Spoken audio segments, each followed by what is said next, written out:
Only one player in NBA history has hit 2 game winners on the road with 5 seconds less or fewer in the same playoff run. Aaron freaking Gordon, AP. Holy crap. And you might be saying, Jake, you sound hoarse. You sounded great earlier today when you sound. I lost my voice. I couldn't believe it. I had my hands on my knees standing up playing virtual defense, watching the end of that game play out. Like the last 3 minutes of regulation, I was not sitting, I was standing. And it's hard for me to describe the words, Jake, just because it felt like, Denver was hanging around. It felt like they were down by 10 virtually the entire game. And that final stretch run in the fourth quarter there, I mean, I put it out on Twitter at Media by AP. The Denver Nuggets have championship DNA. The Denver Nuggets know how to win, and not just win, but thrive in the pressure cooker. And what a way. It's one thing to steal a win in Oklahoma City. It's another thing to do it in the manner in which they did. Wow, wow, wow. All-time historic AG buzzer beater again. All-time historic Nikola Jokic game. Shai Gilgeous-Alexander was a ghost. Minus 16. Dude, this is the best narrative ever for Nuggets fans, because I was going to come on this pod and tell you, even before the run that closed the game, I think it was 16-3 or something, 16-4, something like that to end the game. I was going to come on and tell you there was no reason, there was no path that the Nuggets could win that game. No formula that the Nuggets could win that game. But I was so positive because they were so down and out in that game so many times, and yet it was still a tight loss. Forget that. They just stole home court from the number 1 seed in the NBA 48 hours after playing a team everyone, including us, said was one of the toughest teams they've ever faced in this era of basketball. I mean, AP, we've been ranking impressive wins over and over again. That's the most impressive win since Game 5 of the title. Yeah, man. I mean, and we're gonna live in a vacuum tonight. I know we'll talk some more big picture at the end of the show, but like, I mean, you can't get him out, man. And Nikola, you talked about it. Like, Aaron Gordon's going to get a lot of the shine just because of what he did there for the second time in like a week now in the playoffs. But like, you saw Coach Jokic come out again. And you know what's interesting to me? I think you saw Jokic passionate against the Clippers. He wants this series. That was my first. You could tell up here, Jokic is in a different world right now. Well, he came out right away, right? And he's just like, he looked like a madman. Like, he looked truly insane in the first minute or so of the first quarter. And I just thought to myself, oh, this is the game that I talked about, that Jokic has something to prove about SGA. And, AP, me and you have done some reporting on this. Jokic hasn't cared about the MVP awards. That's fair to say. He cared about this one. And it comes from this like really interesting place. I'm going to write about this on denversports.com, because the basketball ethos of the Denver Nuggets is just correct. If there's an open player, they will pass it to them. Even though, it's Russell Westbrook shooting a 3, blah, blah, blah. That might be bad. Everything that this team does, they do the right way according to the basketball gods. And Nikola Jokic is the ultimate observer of the basketball gods. So for him to feel like he has played his best basketball of his career and then not get the MVP award, that's where that comes from. It's not like a legacy thing. And I think tonight, when you see him have the first 40-22-6 game in NBA playoff history, and the other guy that's going to win the award as a minus 16, like, it tells you a lot about the levels there are to this. And by the way, every time, Shai was off the floor, the Thunder looked great. The Thunder were awesome in this game. They expanded their lead with him off the floor. Mm-hmm. Out of here, man. I'm truly stunned about all of this. We could do the MVP stuff. We can do all of it. Jokic said, and on this basketball ethos thing, he said, Aaron Gordon's the heart and soul of our team. If anyone was going to hit that shot, he's the one who deserves it. And Aaron Gordon, I think, is just a remarkable story for so many different reasons. So AP, he pulls, and I'm not there, so I don't know 100% sure, but I'm like 99% sure he had Drew's kids up on the podium with him just now. Unless there's some other kids, but I'm like 99% sure they're Drew Gordon's, his brothers who just passed away as kids. And someone asked him a question. They said, what would you tell, these children about being resilient and staying with it? And he said, something, I want to pull up the exact quote because it's so memorable what he just said to me. Well, I already Well, forgot it. you pull up the quote. Let me talk about Aaron Gordon Yeah. for just 1 second here, man. I mean, I know where you're going with this. I mean, the adversity that he's had to face, from losing his brother in the offseason and dealing with an injury to his leg that has banged him up for the entirety of the season. And give credit to the Nuggets training staff. They've done a good job of keeping him loose and keeping him healthy in this postseason, working and not just working, but significantly improving his 3-point shot. I mean, all of it's come together in a big way for Aaron Gordon. And frankly, Jake, there's a reason why he's called Mr. Nugget amongst a lot of Denver Nuggets fans. He's embodied everything of this culture. Well, what he said exactly is it gets greater later. And that sticks with me because his career was going somewhere dark. It was going to the place of failed lottery picks, failed top picks, an athletic guy who just couldn't put it together. And he takes a step back and says, let me do all of the things, right? Let me just fill in the gaps for this wonderful player in Nikola Jokic that I know is better than me. And he has embodied that since day one, since coming over from Orlando, and everything about the way Aaron Gordon operates, from his resiliency through battling injury. And also, by the way, improving his 3-point shooting this year and free throw percentage in a way no one in NBA history ever had. That's how much work he put in to make his game evolve around Nikola Jokic when he knows he's not going to have that athleticism for the rest of his career. And we're saying that about a guy who dunked over the third best shot blocker in the league tonight in Chet Holmgren and just baptized him. So every part of what Aaron Gordon does is just so impressive to me. And for him to get this moment, however this series ends, however this season ends, that he's had 2 of them in this playoffs, it's just legendary. And like David Adelman just said, no one will ever forget this in Nuggets Nation. And I believe he could have potentially gotten more money had he decided to leave Denver and go elsewhere. Like, I remember that was a narrative that he took a little bit of a discount to stay with Denver. And obviously there's a reason. AG, I think easily the chillest guy in that locker room, the most zen, like in regards to like mentality and just how he approaches life and whatnot. And that's why I think, Jamal could have hit that shot. We saw Russ with an opportunity there. And Russ was good tonight. I'm not trying to blame Russ or anything like that. Russ was good. But like, he kept them in the game, man. He was their only bench scoring again tonight. You want to do it now? Because I got your clip for you if you want to get the TikTok. Go ahead. Tell me. Jake Shapiro, was wrong this year about Russell Westbrook.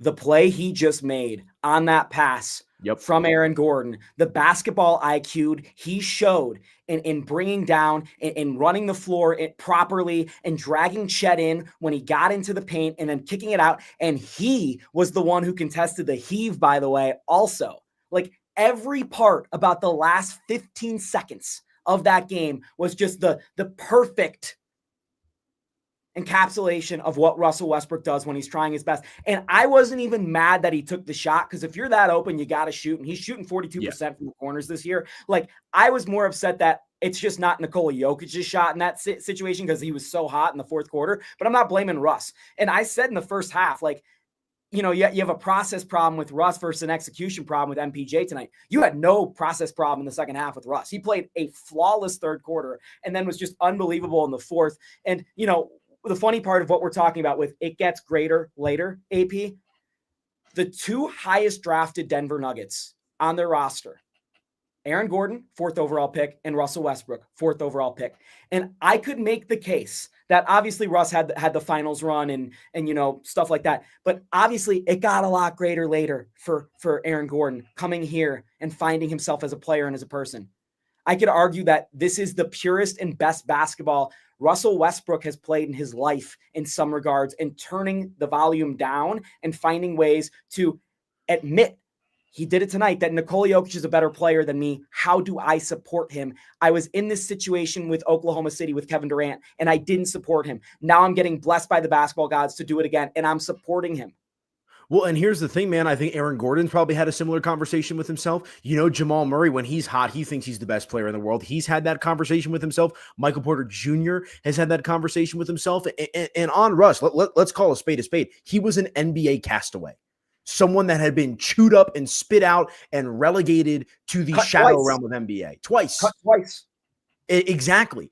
And so it's one of those situations where, we've talked about Nikola Jokic being like the ultimate, just guy to get whatever juice is left out of these players. And I think you're seeing it on full display tonight, man. And I would have, obviously you love the Aaron Gordon shot, but if Russ would have hit that three, dude, and like, that's the other thing. This is the second personal series now for Russell Westbrook, right? The LA Clippers didn't work out for him there after he played with the Lakers, and now going up against his childhood team, or the team in which he grew up in the league with, in the Oklahoma City Thunder.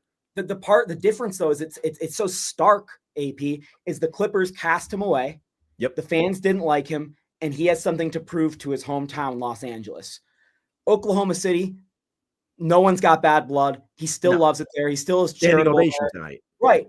So like it's just a night and day contrast. So like I was wondering how that's going to affect him, just because the emotional toll of going to Los Angeles for him versus going to Oklahoma City and playing, some of the guys and people in the organization that he's familiar with. So I thought that was just a really interesting dynamic from a human perspective, as someone who's interested in these guys' stories. And again, Russ was fantastic tonight. MPJ, total dud.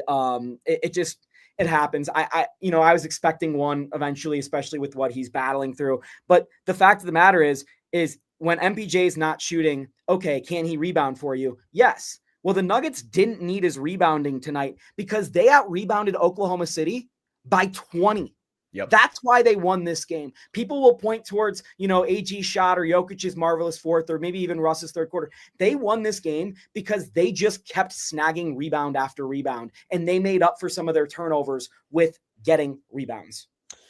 100%, and when you've got Chet and Isaiah Hartenstein out there, like on paper, you think the Thunder are going to at least be able to match the Denver Nuggets in that department. And I agree with you. Like, it was as gritty and as gutsy as a win that you've seen from the Denver Nuggets in I guess I can't say quite some time, because I did it in game 4 against the Clippers.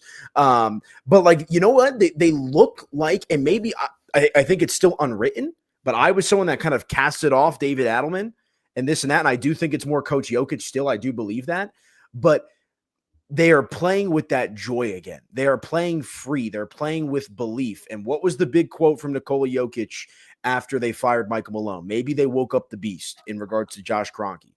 The beast has certainly been poked. I think that's obviously fair to say. I don't think anybody, literally the entire ESPN panel, and again, like I said, we're living in a vacuum, but the entire ESPN panel had Thunder in 6 or 7. Not one person picked the Nuggets to win the series. And I'm not saying Denver's a lock to win the series now, but I sure as heck believe nobody had Denver winning this game tonight. I sure as heck didn't. So Zach Lowe said earlier today on his podcast that the recipe for the Nuggets to win is basically out-rebound the Thunder, and that they're going to need to shoot 7 to 8 more free throws a game than the Thunder. They shot 5 more free throws than the Thunder tonight. Obviously, Jokic got hacked, and I was complaining about it. And then if you discount that BS flagrant, that should have just been a tech, like there's the 7. So they did just enough there. I thought the 3-point shooting from Oklahoma City saved the Nuggets in the first quarter. Like, obviously, I thought the Nuggets played well in the first quarter, but Oklahoma City should have ran away with this game. They just finished at 3 in the first quarter, and that saved the Nuggets enough time to kind of get back into the game. Jokic was not great against Isaiah Hartenstein, but absolutely massacred Chet Holmgren. Jokic in this game finished with 15 out of 29 and with 22 rebounds. I texted you during the game, Jokic is going to need to shoot 30 times tonight for them to win. That's exactly what happened. They were guarding him with 4. They were guarding him with 5. It was the most extreme version of the Jokic rules defense I have ever seen. And it did affect him a little bit, but it wasn't enough to disrupt the Nuggets tonight in their offense. So you basically had the best offense in the NBA and one of the 10 best offenses since the Bill Russell Celtics playing all 5 guys against Nikola Jokic tonight, and he still winds up with 42 points. It was one of the most insane things I've ever seen on a basketball floor. Well, and again, the word of the day, I think, is poise. It never felt like Denver they got rattled a little bit, but they never lost control in this game. I think they did a really good job of, seeing the trees through the forest and just kind of staying as cool, calm, and collected as they could. And they kept the belief. And again, hanging around, keeping it within 10, 13, 7. Felt like we were just alternating between those three numbers throughout the entire course of the game. To me, the most dangerous team in sports is the one that hangs around on the road and has no business being in that game. When all of a sudden you're like, we're kicking this team's butt and it's only 7 and it's in the middle of the third quarter and you're at home, that's the danger zone. And the Thunder got themselves into the danger zone. Why do you think they were even there? Like, how did the Thunder lose this game? It's a great question. I mean, I think it was a combination of late game execution. I think you know what, especially in the last 2 minutes there with the free throw game, and I understand if Chet makes both free throws, we're probably not having this conversation, so maybe they weren't entirely wrong, but the Thunder played passive. They looked like a team that was playing not to lose as opposed to playing to win, and I think Denver took advantage of that. Yeah, and there was a couple different situations where, like, with 11 seconds left, Jokic is checked out of the game, and the Thunder choose to foul AG. Why aren't the Thunder just letting the Nuggets hook up a 3 without a timeout, without Jokic? Inexperienced. Yeah. Like, to me, and it's funny because obviously Dagnall's got more experience than David Adelman, who's coaching his 11th game for the Denver Nuggets tonight. But their players don't have much experience outside of Alex Caruso. Hartenstein had a little bit of a run with the Knicks last year. Chet, SGA, these guys, Lou Dort had one in the bubble, but these guys really only played in the playoffs last year. Right. And they have not played. They got their butt handed to them by Oklahoma or by Dallas. It was not a competitive series. Frankly, I framed this series as the Nuggets have never played a team as good as the Thunder, and they've never played a player as good as Shai Gilgeous-Alexander. I should have framed it the exact opposite way for the Thunder's perspective as well. The Thunder have not played a team as good as the Denver Nuggets, and they have not played a player as good as Nikola Jokic. And they went out this offseason specifically to get Isaiah Hartenstein and stop Nikola Jokic or slow him down because they knew they would run into the Nuggets in a playoff series. And it helped. But the reason why you got him is because you got your butt handed to you on the battle of the boards all playoffs long last year, and you still lose the battle of the boards by 20 in your first competitive playoff game. So I think there's some Thunder fans tonight that should be rightfully upset that the Thunder lost this game. Now, I would say the Nuggets won this game more than the Thunder lost it. But in the same regard, you had so many things working towards you in your recipe of how you win a game tonight if you're a Thunder fan, and you still found a way to throw it away at the end. And whether it's the inexperience of Chet going to the line and him choking at the line late in the game, or them playing the foul game too early, or, them just not getting Shai Gilgeous-Alexander the ball enough late in the crunch, whatever it might be, whatever your excuse might be, I think there's a lot of valid criticisms if you're an Oklahoma City fan tonight. And as proved by the fact that, guess the line, Aniello Piro, for game 2. Ooh, well, what was it? It was pretty steep tonight, wasn't it? Like, it opened at 9.5, dropped to 8.5, then rose back up to 10.5. So game 2. I'm gonna say it's cut in half. I'm gonna go Thunder -4, -5.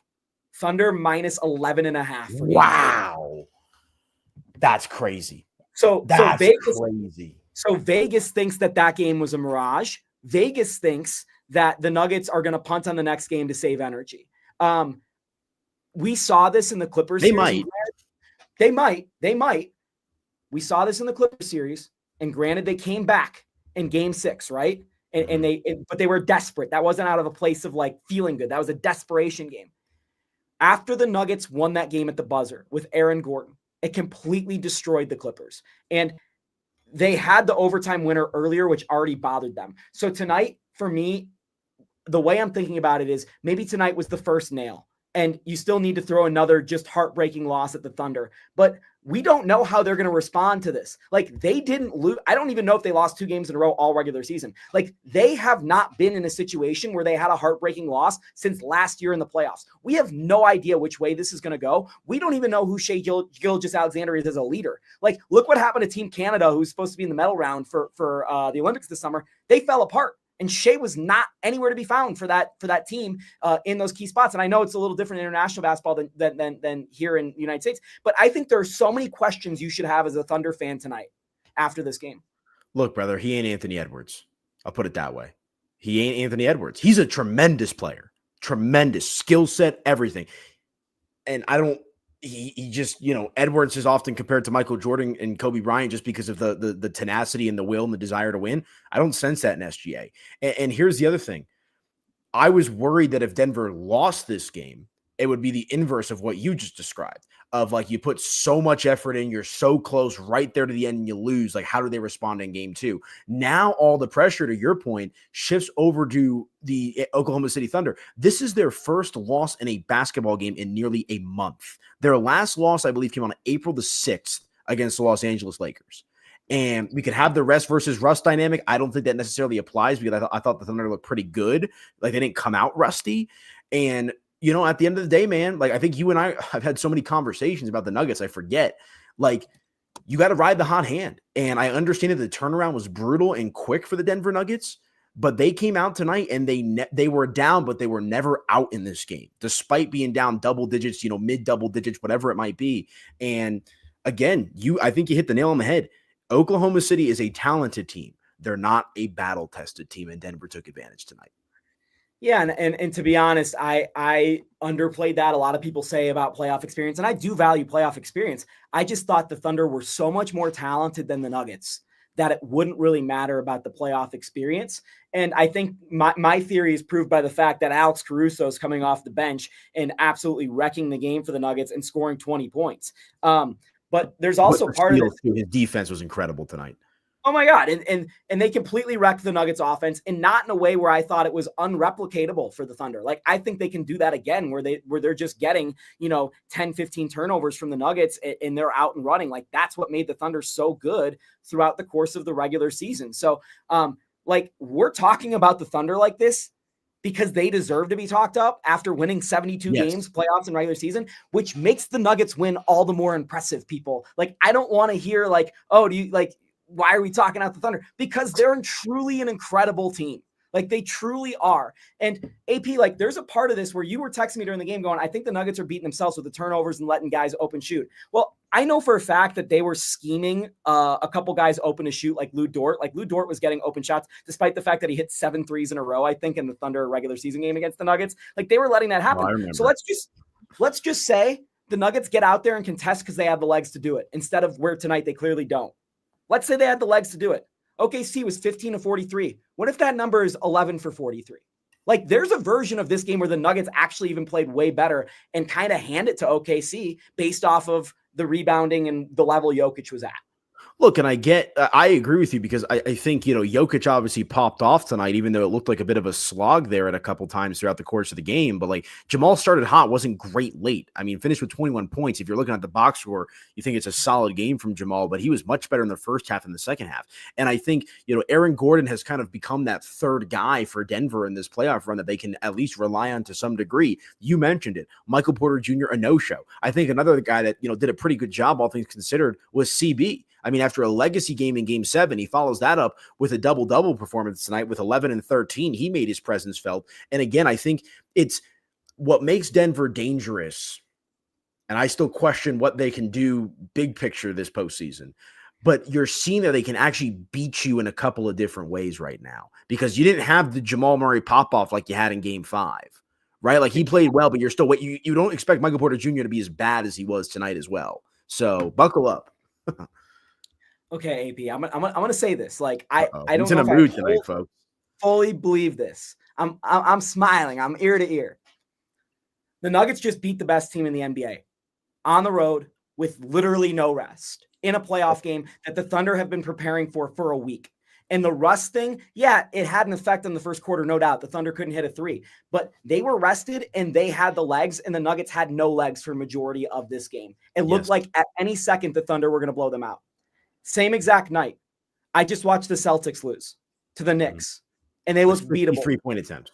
Yeah, and both their bigs go down in that game. AP, both their bigs. Like, Al Horford's still there, but their two centers go down. Last night, I saw the Cavs lose to the Pacers. If there was ever a time to feel like the Denver Nuggets can win a championship in 2025, it's right now, tonight, May 5th. Like, I was telling you.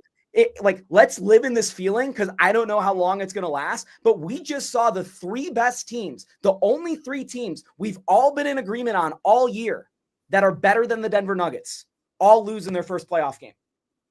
Like, that's the spot. The Nuggets are one up on every single one of the championship favorites right now. Yeah, but you're missing the one team that owns them. Let's get there first. Let's get there. I'd be scared. I'd be terrified. Denver would have home court if they met up with Minnesota. But point being, let's. I don't disagree with you, and it's easy to get excited, and you should be excited, Nuggets fans. It's one game. Like, does anyone think the Boston Celtics are cooked right now? Like, Boston's still going to come back and win that series, bearing something crazy. But I also think the Nuggets are a lot better than the Knicks. I'm a New York sports guy. I want the Knicks to beat the Celtics more than anything. Brunson's the best player in that series. I saw a tweet that Jason Tatum is Paul George with a good front office. With a good front office. Dude, made me roll. I sent a text at noon today to one of my buddies. I said, Jaylen Brown generational choke job coming up tonight. How'd that game end? I felt it. I just feel it in my blood. There's something about this Knicks team. And unfortunately, if the Knicks do thrive, Michael Malone's not going to have a job. Yeah. Well, you know the inverse to bring it back to the Nuggets game where I really you see that meme of the guy playing the video games and he sits up. When Jokic, I think, is what cut it to a single-digit deficit for Denver. When he was just sitting there at the top of the three-point line and with ease with Hartenstein on him, just drained that three. And that's where I'm like, oh, okay. We're getting this version of Joker right now. And so, look, man, what a night. I thought that Jokic might need to shoot 8 threes and make 7 of them for them to beat the Thunder. Yeah, what did he shoot? He shot 2 of 6 from 3. He was very selective with when he shot the threes, and obviously he made some big ones. And also, quick, something that needs to be talked about with 5 fouls late in the game. He played a lot of that fourth quarter with 5 fouls. He had the defensive play of the game by not touching Chet Holmgren and forcing him to blow a layup. So Chet blows a dunk and blows 2 free throws down the stretch. Maybe it's just something about OKC with young players like Russ.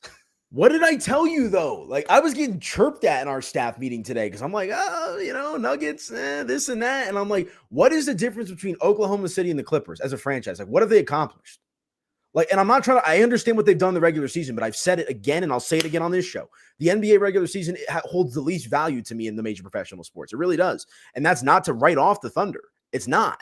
But I think that's fine to say about a team who wins 53 games. A one that wins 68, it means something. Bro, some of these NBA games in the regular season are so uncompetitive, and I understand the Western Conference is good, but it's just I'm not going to sit here and say they won 68 games, and that means all of a sudden they're going to run the table in the Western Conference. That, I'm just not there. It's one thing if Denver 2 years ago is winning, 68 games with the roster that they have and this and that, but Oklahoma City is a great team. I also think that their youth helps propel them in the regular season because they're young and they care. And there's a lot of games where players take nights off in the NBA, big time players, a la LeBron. We've seen other players do it. The Nuggets have taken nights off before. So again, I discount it a little bit. I just don't think that 68 wins automatically means wrecking ball in the playoffs. Right. And, just in theory, the reason why the Thunder were so good this year, one of the reasons why was their depth. And they went 10 deep tonight. They played 5 off their bench. I thought their bench was pretty good, as proved by the fact that Shea was, the minus guy. But this is going to shrink AP. Aaron Wiggins and Kason Wallace, rather, are maybe going to struggle to get in towards the end of the series. Isaiah Joe is a one-way player. Jalen Williams is only going to be out there to foul. This bench is going to shrink down as we progress throughout the series. And that's one of the things that make the Thunder so great. So that's just a factor to watch. I thought the Nuggets bench minutes tonight, obviously besides Russ, who became a starter in the game. I thought the Nuggets bench minutes tonight, anytime Peyton Watson was out there, he was playing some good defense. He was trying hard. I give him credit. He was flying around, but Peyton Watson and Julian Strother out there is flights to Cancun. They shouldn't they're not ready for this moment yet. Yeah. But to your point, that's year 2 and year 3. Where are all these Thunder players at? Year 2 and year 3, pretty much. Exactly. And I think Peyton Watson, I texted you during the game, Denver's a Alex Caruso away from being a legitimate championship contender in the Western Conference, which they might be even without him. But it makes you think wow, if Calvin Booth actually woke up and smelled the roses and did something this offseason outside of Russell Westbrook and Dario Saric, who is absorbing a bench spot. And look, maybe De'Ron Holmes was supposed to be that guy, but I don't think you're banking on De'Ron Holmes healthy in the playoffs like you are, with what you saw tonight. So again, let's not go there because Denver's now up 1-0 in the series. But it's just hard for me to find the words, man, because 2 months ago, I'm sitting here like, what the heck is this team? Like Michael Malone gets fired. I'm like, oh, first round exit, away we go. And our DenverSports.com little NBA playoff preview, I had Denver in a second round exit. That could still very well be the case, but like now it just feels like in the manner in which they beat the Clippers and now the manner in which they won game one, it feels like all cards are on the table. I mean, that's really how it feels. Yeah, I got a text from a season ticket holder tonight right after the game that said, "What is this team? I do not understand it." I I don't can't think. explain it. It's my Yeah, job to try to explain it, and like it's hard for me to find the words. I'm gonna write something very nice that I think will help put it into words later tonight. But I do want to get to this Chet Holmgren quote to the Oklahoman from a few minutes ago. I have to be better. I'm not one to shy away from accountability. I have to be better. I have to execute better, especially down the stretch. We work too hard as a collective, and we're too far along in this thing for situations like that to happen. AP, I looked it up before the series, and my number isn't exactly right, but coming into tonight, Chad Holmgren's played about 115 NBA games. It's right around that number. And It's not a ton. I think you saw it tonight. And as soon as they fouled Chet in that spot, and I know he's like a decent free throw shooter, I felt really good about it. Yeah, I thought good he would miss one. Both? Yeah. That'll keep you up at night. Yeah, and like that's what opened up the play for Russ because the drive became a threat, and that's why Chet's backpedaling to guard the paint, and he leaves Aaron Gordon. So like every part of that play was just a disaster from Chet Holmgren, as well as the finish. Christian Brown, you mentioned him. I think the 4 offensive rebounds to me is the big number that sticks out on CB. The offensive rebounding was just unbelievable from the Nuggets tonight, especially when they didn't necessarily have it in terms of handling the ball. I put it in the description for the show. Aaron Gordon steals game 1 with wild winner. Can Nuggets rob this series? Does this game change how you feel at all about this series? Who wins it? How long it'll go? Well, my initial prediction was Nuggets in 7, so I'm sticking with that just because I'm expecting some big time counter punches from Oklahoma City. They're too good of a team not to counter. But so yeah, like now I feel like so the Nuggets are going to win 2 games on the road in this series. They're going to win game 7 on the road. That was my prediction, yeah. Which I know you're probably saying I'm crazy, but I think if they could do it tonight, why can't they do it in 7? Like, so I think 6 is on the table. Is my point. I think I think it's on the table too. I just think like it doesn't like this win does not necessarily change my opinion of this series because I had Denver losing tonight in my head before the game, but I think it validates my opinion a little bit in the sense of like Denver can hang, and I would be proud to be wrong. I'd be happy to be wrong if Denver won in 6 and I had in 7. But I just think like I expected Denver to almost roll over and die a little bit tonight. Like I just thought they would be exhausted, and I thought Oklahoma City would try to be that young team to kind of show them what's up. And that was not the case. So I was pleasantly surprised with the effort tonight. So I'm feeling pretty good about, like, I thought it was 50-50 before. I'm still probably floating around 50-50, but I feel a lot better about, just the overall direction of this team now. But I'm very curious now how game 2 goes because I could see them. This is the Denver Nuggets. Like, let's not forget game 3 against the Clippers, right? Like I know this is incredible and we're riding high and we're feeling good, but history tells us there will be a bad loss or 2 in this series as well, where you and I will be screaming and like, well, here's our game 3 preview. You're telling me you go into Oklahoma City and steal game 1, you lose game 2 and game 3? Bookmark it. Like that is very much on the table with this team. You know it's going to happen. No, I don't. I really don't. Because I thought I knew this team. I've written them off so many times. And David Adelman has even said it. Like, you keep trying to write the negative thing with us, it's just not going to happen. And if you win tonight's game, coming off that series against the Clippers, where the whistle is just going against you, the momentum of that OKC crowd that's just ready to pounce in their first competitive playoff game, and that environment and that defense, and you have everything working for you except your shots aren't falling, and eventually the shots do start falling, and you still find a way to lose. I saw it tonight, man. Like, I never do this after one game in a series. I never go against. I've watched the Thunder play 90 games this year, basically. I've watched the Nuggets play 90 games basically this year. I watched both these teams in the preseason. I saw it tonight differently than I saw it in any of the games. I saw it a little bit in the 4th game of the regular season when the Nuggets went out on the road and beat the Thunder. That took a miraculous effort. Tonight, obviously, was a miraculous comeback and a miraculous finish from Aaron Gordon. I had the Thunder in 5. Like, I'll be open about it. Like, yeah. I thought the Nuggets were going to be too tired. A reasonable take. Yeah. I was more down on the Nuggets than ESPN, which anyone who knows me will probably say that is a wild thing for Jake Shapiro to be on. I'm fully on Nuggets in 6 after tonight. Wow. If you can Hey, rebound, you're on the Marilat train. dude, if you can out-rebound a team by 20 and you just cut down some of these turnovers, some of these games aren't going to be close. Who's stopping Jokic? They have nobody for Jokic. I hope you're right. Jokic had more points agree tonight than he had like in 2 combined games against the Clippers. Yeah. No, and I agree. And we said it to start the show. Like, this series feels personal for Joker. And that is the worst version of Joker to go up against, is when he's pissed off and motivated. Like, and it just seems like that's the version that we're getting. It's the version we got tonight. And I love the coach Jokic. And you know what's crazy is when he grabs the clipboard in the huddle, how everyone is just so dialed in. Like, it is like his words are gospel. Zach Bai said it tonight on Twitter. He said, you'll never see players respond to another NBA player like this ever again. And truly, I have never seen professional athletes listen to another professional athlete with that reverence. It's true. It's like, I think David Edelman is coaching this team to some regard. Yes.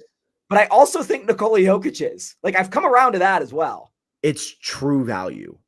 Like, because it's funny, right? Like, I always like to talk about the MVP most valuable player. Like, there's no way if you take it literally that Jokic is not the most valuable player to any one team. But then MVP is more so considered a best player award. You could also make a legitimate argument.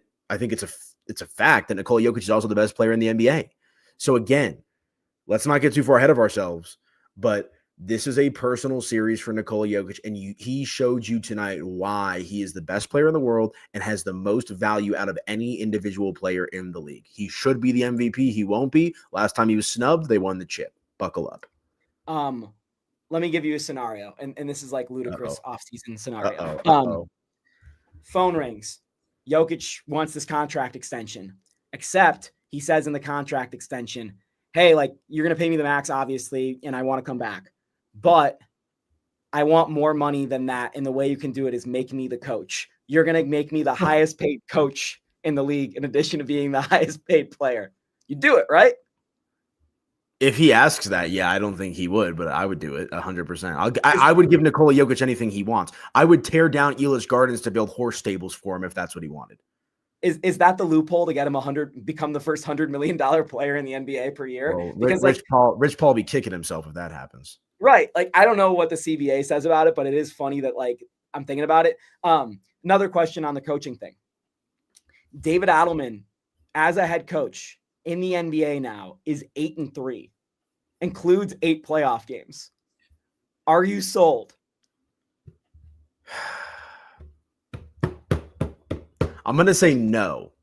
Just because, like, here's the thing. Like, I talk about this with my dad all the time, and I was with him over the weekend for my birthday, and we were talking about Phil Jackson. Like, Phil Jackson, a lot of people think is one of, if not the best coach in NBA history. My dad's point is always, well, he had the 2 best players. He had Kobe and he had Jordan, right? And I think a lot of people look at Pat Riley. They look at, these other guys that have been tremendous coaches. Like, I think put David Adelman on the Celtics or the Cavs, and are they this good? Like, I don't know. I just think a lot of it's because of Jokic. If that makes sense. Like, I'm not trying to discount it. Like, I just think like Adelman is like an advisor. like that's the type of role. Like, Jokic is the heartbeat. Like, he's the general. Whether it's a new coach bump or something else, within, I don't know, when was Michael Malone fired? About a month ago? About a month ago exactly now. That's crazy. Right? I think you're right, which is nuts to me. Within a month, the Nuggets have recaptured their joy, recaptured the resilience that made this group so special. AP, we were talking about it on the Mile High Hoops podcast so many times towards the end of the regular season that they just had no ability, no adversity to get punched in the mouth. They just folded, like, at home, anytime. And now we've seen it time and time again in the playoffs that this team looks like the one that it did when it was coming up through the ranks. And to me, that is the thing that's so impressive. So I don't know how much David Adelman is responsible for it, but he's brought that back out. And to me, it's going to be really, really, really hard to move on from David Adelman if that's what the Cronkies so choose. And I think he's going to get a head coaching job somewhere else. So the Cronkies are now in a corner where it's like, he's not going to be assistant coach anymore. Like, he's going to be a head coach here somewhere else. This was the desired outcome, though, is to kind of give David Adelman a shot, like, see what you got before you kind of cast him away if you go in another direction. And I think, frankly, like, he's guaranteed himself an NBA head coaching job. Like, I mean, at this point, how is the team not looking at David Adelman and having him as top choice. I'm actually watching, just like I was bored over the weekend and I started watching random episodes of Game of Thrones again. And David Adelman is like the hand of the king. Like Nikola Jokic is the king. But like David Adelman is the one who like internalizes things and helps keep the realm safe and this and that. And I just think any team would be foolish not to have him at the top of their vacancy or at the top of their list for head coaching vacancy. So shout out Nikola Jokic. He might get this guy a job, whether it's with them or somebody else. Jokic on the free throw merchant chance. They were pretty funny. I didn't hear him though. I love him, dude. I love him. Like, I know we're in media, so like we're not supposed to like, you know, feel some type of way. Like he is the greatest player I've ever seen in my life. And I've seen Steph and I've seen LeBron and I've been in the building for some of these all-time greats. Like there is nobody like him. And it's not even close. And I just love the fact that SGA was a -16 tonight. I love it. He had a good stat line. Yeah, he did. He almost had a triple-double. That would have been funny. I'm going to do the thing that I do sometimes just in the middle of the night, and those who know me know I do this, where I just tweet, I think he might be the greatest player of all time. And I don't add any context. Because I don't want it to go viral. It's just us on the inner circle. But casual Twitter. That's just kind of how I feel tonight. I kind of feel like he might be the best player that's ever played this sport. And that's coming from a guy whose middle name Jordan, because my father, you know, is the Bulls. That's why? Yeah, I'm named after Michael Jordan. I did not know that's crazy. Look, yeah, my mom. I got the goat up here. I mean, like, I'm a Jordan guy through and through. My mom wouldn't let my dad give me Jordan the first name. So Jordan is that's crazy. So that's why I'm Jake. But yeah, it's a real thing. So I was born to love this stuff. Oh my gosh, you were born for this. I was born for this, just like the Nuggets seemingly were born for this at this level. Let me say something real quick. You're in a Buffs hat, and I know that, you know, you're kind of hit or miss on Dion, but like one of his quotes is, you know, not new to this, true to this. And I think that actually applies to Denver tonight. They're not new to the pressure cooker. They're not new to being doubted. They're true to it. They have been there. They've done that. And I just, again, man, here we go. I mean, I am so curious about game 2 now, because now it just feels like everything's on the table. Do you put your chips in if you're David Adelman, or do you say, let's take it home to Denver 1-1? I think you got to put your chips in, because I think if you go up 2-0, you break them. I really believe. I find it hard to believe that OKC down 2-0 comes back to win the series. I just don't think they have enough wherewithal. And it's like, so you're sitting here and you're like, we did it once. Why can't we do it again? When, to your point, like, you know, we were talking about, like, you didn't really have much, like Jamal cooled out. Like, you still don't have the Jamal Murray game. MPJ shouldn't be that bad again. Like, I think you go for it, man. To your point, the teams that win the first game on the road all time since 1984 are 64-60 in series. So it's still an even series, basically. What the Nuggets guaranteed tonight is that it basically will be an even series. I don't have how long all those series have gone in front of me. It's only happened 28 times in NBA history since 1984 that the road team has won the first 2 games on the road. AP, do you remember the last time that happened? Honestly, no. The Minnesota Timberwolves last year in Denver, Colorado. And we all know how that series ended. They were one of 24 teams to win after going up 2-0 on the road. Teams that go up 2-0 on the road are 24-4. I believe, and I don't have this in front of me, but I believe the Nuggets were the only team in NBA history to even take that to take it to 7. All the other teams like reverse swept or something. So basically, to your point, if the Nuggets win on Wednesday night, it's not over. But oh my God, are they in the driver's seat, because they could even throw away a home game. Yeah. Yeah. And I mean, that's why, again, I had them losing, but like now it feels like you've got a little bit of house money on your side of like, okay, like we did the thing that what were they? You said 11-point underdogs in this game tonight? They ended up at 10.5. They're 11.5 point underdogs going into game 2. I mean, it's just insane. And so, you know, if there's one thing that I like about the Nuggets in general, because you've seen it maybe more so after losses, they don't get too high, they don't get too low. And I think that's a trademark of a team that is battle tested. And so you got to bank on that maturity, and you got to get back out there now on Wednesday night and try to kick them while they're down. Strike while the iron's hot, man. I mean, you go up 2-0, you just, what'd you say? 4 teams have won, come back to win down 2-0 in that situation after losing the first 2 at home. Yeah. Out of 28. I mean, do it. Get it done. Do you think this is the best basketball the Nuggets have played all year? Yeah, I think it's got to be, because the only other thing that comes to mind is that little win streak before the All-Star break, but those were against dog water teams. Yep. Like, so I discount that heavily. Like, okay, great. You beat the Pelicans twice. Like, congratulations. Right. I believe with tonight's loss, the Thunder are now like 2 games under 500 against every team remaining left in the playoffs. So just a little something to keep a. What did I say about the regular season, Jake? What did I say? Yeah. Well, a lot of teams don't do well against the top 8 teams in the league, AP, which is fair. Yeah. But I just think that their record's a little padded. Like, the Eastern Conference is dog. Well, they didn't play the Eastern Conference that much. No, but I mean, you still play the the Wizards of the world a couple times, right? Like, everyone plays everyone. Yeah, and how many times the Nuggets lose that game? I don't want to talk about it. I still have PTSD from that first. Well, the second loss too, but the first one still sticks with me.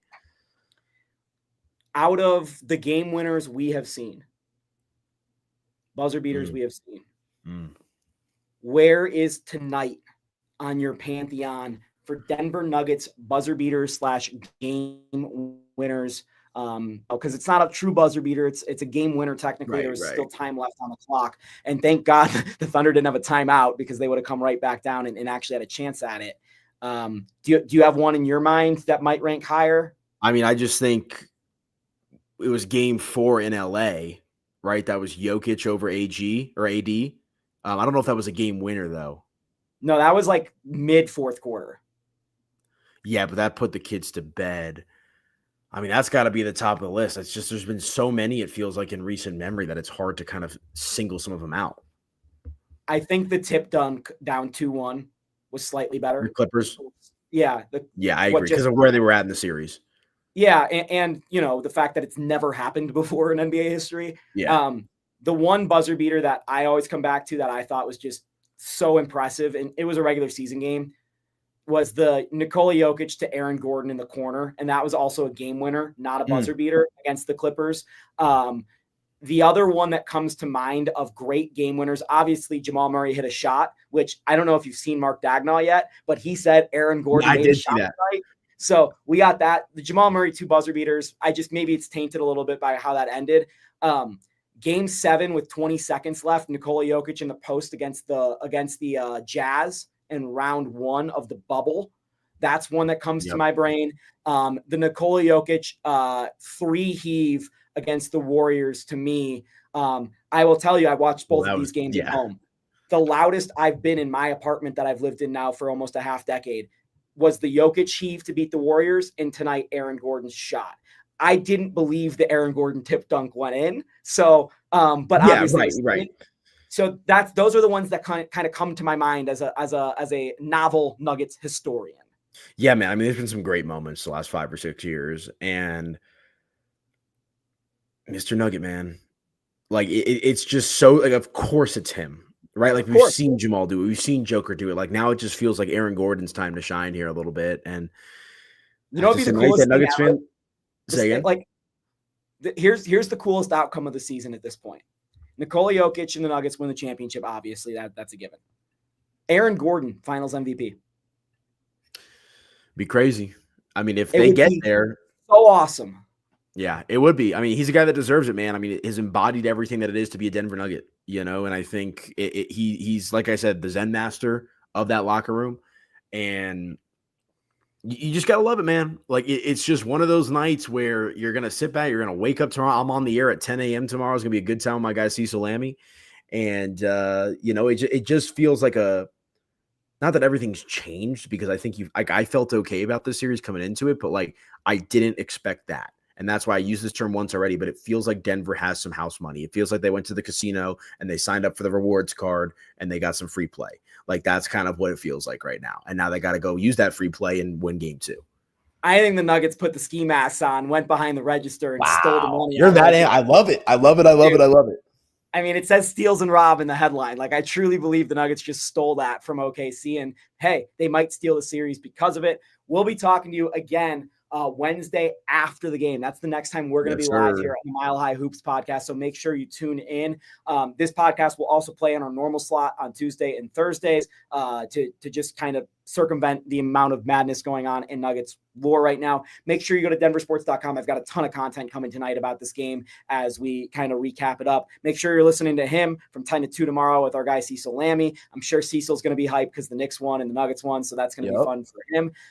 He's Aniello Piro. I'm Jake Shapiro. Another legendary night in Denver Nuggets history as Aaron Gordon steals game 1 from the top seeded team in the NBA. We'll talk to you on Thursday.